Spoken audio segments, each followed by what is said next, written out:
You ask Tiger to solve. This deals with linear equations with one unknown. The final result is x equals 7/3. Let's solve it step by step.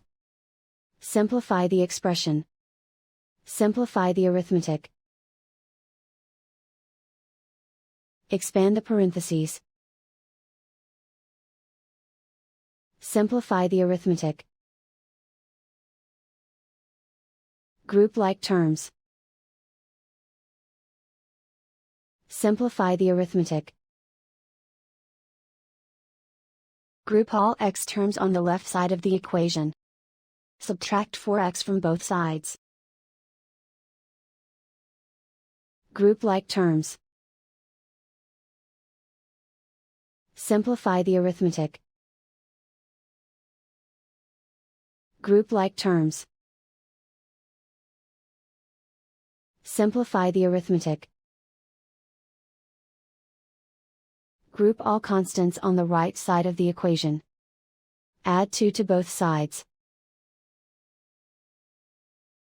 Simplify the arithmetic.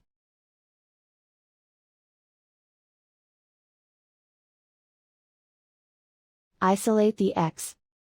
Divide both sides by -3. Cancel out the negatives. Simplify the fraction. Cancel out the negatives. And so the final result is x equals 7/3.